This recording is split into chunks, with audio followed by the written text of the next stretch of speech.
Dennis Ombachi, former rugby player, good-looking man with a beautiful wife and a beautiful child and even a more beautiful soul. Like you've seen during the holiday seasons, how he would make like huge batches of food and just distribute them to people around the streets, including Boda Boda guys, random kids just chilling on the barabaras. Like he would give these amazing meals. Mpaka zingine niko like, wow, si unitumie tu hapa kidogo. Hey, there's a burger he made wewe. Hey!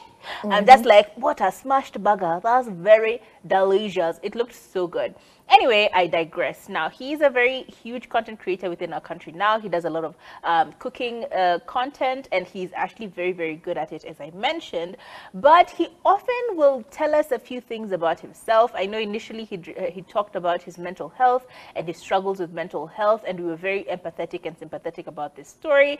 But now he's even giving us a bit more information about himself, and this is particularly about his childhood. Now, we all remember post-election violence and how horrible it was and how polarizing it was for the two communities that were at loggerheads. We're speaking about Kikuyus and the Luos. There was a huge kerfuffle that was going on. We saw Mau forest being burnt down. Like, you remember, it was so bad, we almost didn't believe that we would get out of that funk. And unfortunately, it stayed for a while. It was a stink that was on us for a while, but eventually it ended.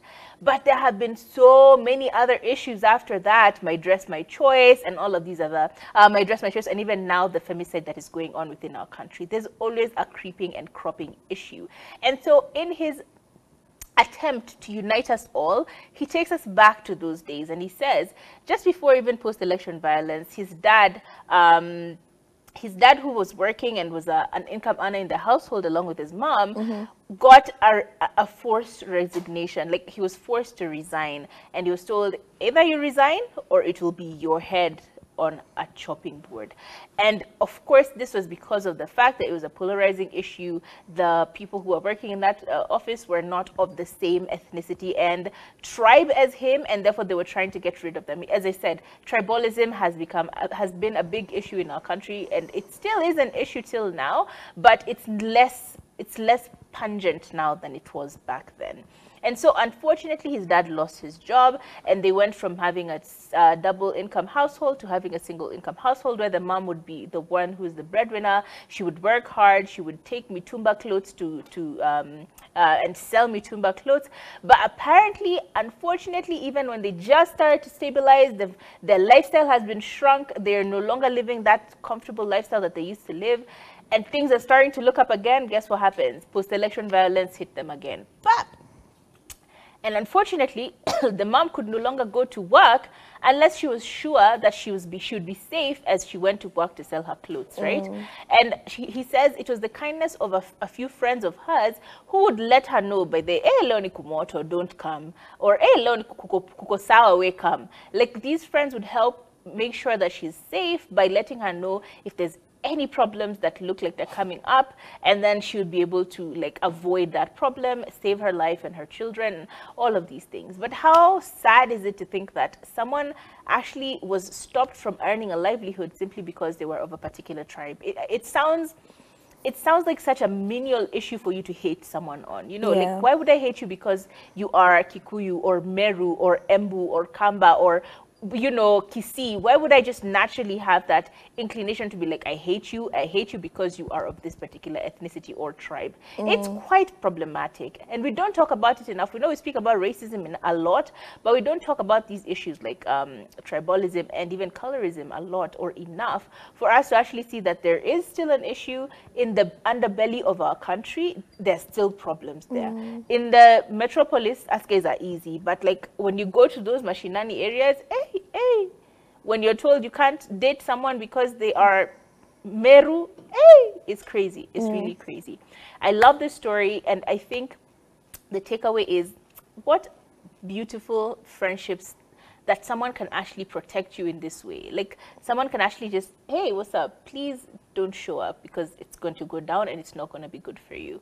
I mean, I want these kinds of friends. I want these kinds of energies. I want this kind of community. I want this kind of country where we protect each other. It's very important that we learn to protect each other and just love each other without condition.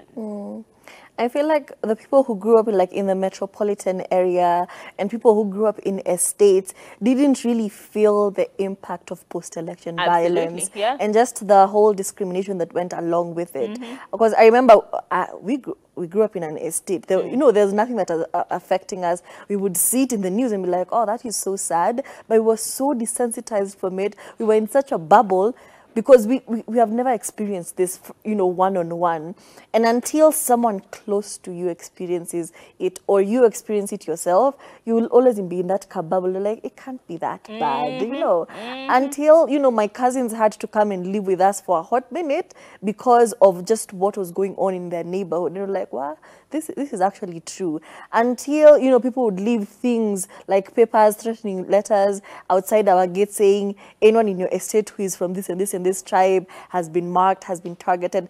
Until that started happening to us, and there was like that fear of, oh, now this is close to home. Now this is looking real now. It's no longer on TV. That is when we actually started paying attention to it. And that's just, it's sad. It's sad that you can never, you know, like you have to live through the experience for you to trust someone's word. For you to say, ah, kumbe. And even when they will say, like, people in Rift Valley, people, what's the forest? Mau Forest. Yes, like what they were going through, you were like, oh, that is so sad. You know, but I've never experienced, I don't know how to relate to you. I don't know how to talk to you. Sounds so far. Yeah, it sounds so far until I, you know, in my adulthood, have a partner who used to live in Nakuru and now experienced that firsthand, and now tells you about the stories about how police officers would do random searches and would target the youth because they're like, these are people doing violence. So even you're just a polite, doing your regular thing, but because you fit in a specific demographic,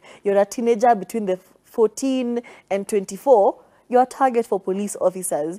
And obviously, at that age, from a certain background, you have to go and work. But you can't do that because if you're outside, you're a target for police officers. If it's not police officers, it's other people who are doing riots. So it's just a lot.